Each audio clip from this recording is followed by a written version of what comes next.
झारखंड में विधानसभा चुनाव की तारीखों का ऐलान हो चुका है। साथ ही झारखंड में चुनाव लड़ रहे दो गठबंधनों में सीटों का बंटवारा भी हो गया है, लेकिन इंडिया गठबंधन में शामिल आरजेडी शायद सीट बंटवारे से खुश नहीं है। शनिवार को दिन भर इंडिया गठबंधन के नेताओं के बीच सीट शेयरिंग को लेकर रूठने मनाने का दौर चलता रहा। पिछली बार मजबूत गठबंधन के बल पर सरकार बनाने वाले आरजेडी, जेएमएम और कांग्रेस के नेताओं के बीच देर शाम तक बातें चली। सबसे खास बात तो ये है कि एक ही होटल में रुके कांग्रेस नेता राहुल गांधी और राजद नेता तेजस्वी यादव ने एक दूसरे से मुलाकात तक नहीं की। झारखंड के सीएम और जेएमएम की कार्यकारी अध्यक्ष हेमंत सोरेन भी होटल पहुंचे और सिर्फ राहुल गांधी से मिलकर निकल गए। हालांकि शाम को तेजस्वी यादव अपने दल के नेताओं के साथ सीएम हाउस पहुंचे और हेमंत सोरेन से मुलाकात की। सीट बंटवारे को लेकर आरजेडी नेता तेजस्वी नाराज हो गए और खुद को अलग करते हुए अपने नेताओं के साथ होटल रेडिसन ब्लू में जाकर बैठक की।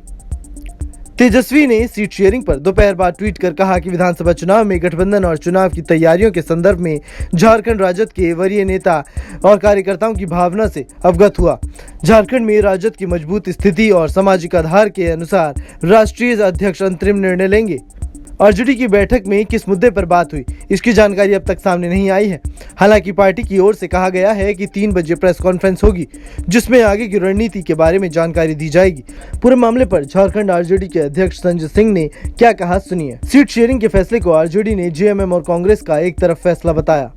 आरजेडी नेता मनोज झा ने दावा किया कि आरजेडी ने झारखंड विधानसभा की 15 से 18 सीटों की पहचान की है, जहां वो अकेले बीजेपी को हरा सकती है। हम किसी खास वजह से आपके समक्ष आए हैं। आप देख सकते हैं हमारी पूरी लीडरशिप, हमारे नेता प्रतिपक्ष तेजस्वी जी के आग्रह पे हम सब यहाँ हैं। आज सुबह हमारी मीटिंग हुई और उस मीटिंग में ये तय पाया गया कि ताकत जो वोट की है, जनाधार की है, वो राजद के पक्ष में है। मसलन मैं बताऊं कि पिछली बार 7 सीटों पे हम लड़े, क्योंकि लालू जी का हृदय विशाल था, गोल था कि बीजेपी को हटाओ। आज भी गोल वही है। हम 5 सीटों पर रनर अप रहे, बाकी हमारे गठबंधन के सहयोगी लोग शायद उतनी सीटों पर परसेंटेज टर्म्स में रनर अप नहीं रहे। इन चीजों का समायोजन हमें दुख के साथ कहना पड़ता है कि यूनिलैटरल फैसला लिया गया कि आपको फलाने नंबर ऑफ सीट का ऑफर दिया जा रहा है। ये न राजद की ऐतिहासिक ताकत के अनुरूप है, न समकालीन जो परिस्थितियां हैं उसके अनुरूप है। अलग अलग जिलों में हमारी जो प्रेजेंस है वो बहुत ताकत की है। हम अपने गठबंधन के सहयोगियों को इस बात के लिए आग्रह करेंगे कि उसके अनुरूप फैसला लीजिए।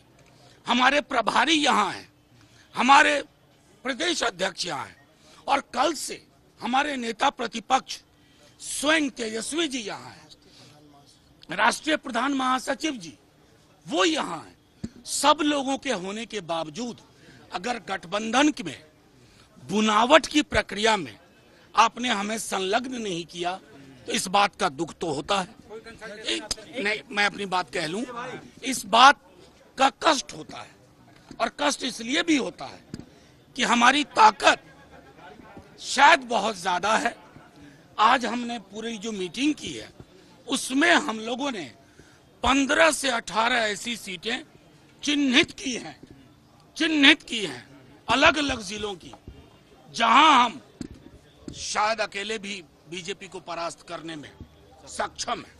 बता दें कि हेमंत सोरेन ने शनिवार को इंडिया गठबंधन में सीट शेयरिंग फॉर्मूले का ऐलान किया था। सोरेन ने कहा कि राज्य की 81 विधानसभा सीटों में 70 पर कांग्रेस और जेएमएम चुनाव लड़ेगी, जबकि बची हुई सीटों पर अन्य पार्टी में डिवाइड किया जाएगा, यानी 11 सीटों में से कुछ सीटें आरजेडी और कुछ लेफ्ट को मिलेगी। Bureau report, news nation. News nation अब व्हाट्सएप पर खबरों के ताजा अपडेट के लिए न्यूज नेशन के इस QR कोड को स्कैन करें।